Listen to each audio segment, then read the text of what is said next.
اكتر سؤال بتساله انت ازاي عرفت الحفريه عمرها قد ايه؟ واشمعنى النيوملايتس مثلا كانت موجوده من 90 مليون سنه؟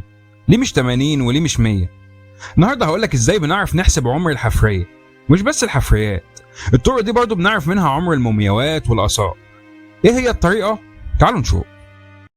ستوب يا ابني، تعالي بقى عشان انا سكتلك. ايوه وانت هبله انت وعيالك وقلتي قلبك عليا. ها في البدايه اللي ما يعرفش ايه هي الحفريه، فهي بقايا واجزاء محفوظه في الصخور لكائنات كانت عايشه على الارض في الماضي، ومنها انواع انقرضت ما بقتش موجوده دلوقتي زي الديناصورات، ومنها انواع لسه اسلافها عايشين معانا.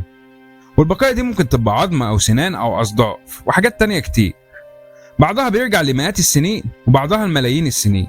عندنا طريقتين بنعرف منهم عمر الحفريه: relative dating و absolute dating، يعني التاريخ النسبي والتاريخ المطلق. والتاريخ النسبي ده حاجه كده بالتقريب، بيديني رينج مش رقم اكيد، وبيتم بطريقه اسمها correlation او المضاهاه، يعني بنقارن الحفريه بحفريه تانية عشان اعرف عمرها. يعني مثلا لو بصينا لمنطقه جراند كانيون في امريكا، هنلاقي طبقات افقيه مرصوصه فوق بعض، كل طبقه من دول خدت الاف السنين عشان تترص. فاحنا عارفين ان الطبقات اللي فوق احدث من الطبقات اللي تحت، يعني الحفريات اللي في الطبقات اللي فوق عمرها هيبقى اقل من الحفريات اللي في الطبقات اللي تحت، والحفريات اللي في نفس الطبقه ليها نفس العمر. يعني الطريقه النسبيه دي بتعرفنا مين جه قبل مين ومين عاش مع مين في نفس العصر وبس كده. الطريقه الثانيه والادق هي absolute dating او التاريخ المطلق، ودي الطريقه اللي بيستخدمها علماء الحفريات والاثار عشان يعرفوا عمر الحفريات والاثار بدقه. تعال اقول لك بتشتغل ازاي. ذرة الكربون عندها 6 بروتونات و6 نيوترونات واسمها كربون 12. 12 اللي هو مجموع البروتونات زائد النيوترونات. يبقى لما يبقى في ذرة كربون فيها 6 بروتونات و7 نيوترونات هنسميها كربون 13. ولما يبقى فيها 6 بروتونات و8 نيوترونات نسميها كربون 14. ودول كلهم اسمهم ايزوتوبس او نظائر، يعني ذرة عندها نفس عدد البروتونات وعدد مختلف من النيوترونات. كربون 12 و13 دول ذرات مستقرة، انما كربون 14 دي ذرة غير مستقرة ومشعة، بتفضل تتحلل كيميائيا لحد ما واحد من النيوترونات الثمانية يتحول لبروتون، وساعتها يبقى عندها 7 بروتونات و7 نيوترونات وتتحول للنيتروجين 14 المستقر.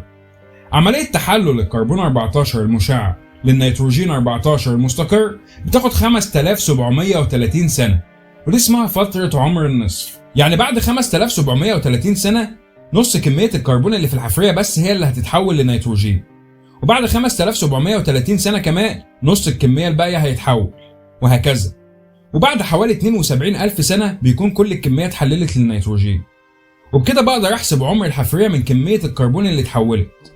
بس الطريقة دي مش هتنفع لأي حاجة عمرها أكبر من 70000 سنة. طب والملايين اللي بنتكلم فيها دي جت ازاي؟ كل العناصر زي الكربون كده ليها نظائر، يبقى عشان نحسب أعمار أكبر محتاجين ذرات أكبر من الكربون، ويكون فترة عمر النصف بتاعها أكبر من الكربون. الكربون 14 فترة عمر النصف بتاعته 5730 سنة بس. عندك البوتاسيوم ليه نظير اسمه بوتاسيوم 40، بيتحلل لعنصر الأرجون بعد فترة عمر النصف 1,250 مليون سنة. تقدير العمر بالبوتاسيوم أرجون بيساعد العلماء يعرفوا أعمار من 20,000 سنة ل 4.5 مليار سنة. بس في مشكلة صغيرة، إن البوتاسيوم 40 مش موجود في الكائنات الحية، يعني مفيش منه في الحفريات، بيكون موجود في الصخور والمعادن بس. هنستخدمه ازاي في معرفة عمر العظم والسنان؟ ما احنا لو عرفنا عمر الصخر اللي الحفرية محفوظة فيه بطريقة البوتاسيوم أرجون يبقى عرفنا عمر الحفرية خلاص. وبالطريقة دي بنعرف عمر أي حاجة على الأرض، سواء كانت حفرية أو موميا أو موقع أثري، وحتى لو كان عمرها بالملايين. والأرقام اللي بقولها لكم في الفيديوهات دي مش من عندي ولا حاجة، ولو طلعت بمعلومة واحدة جديدة أنا هكون مبسوط. وما تنساش دوق.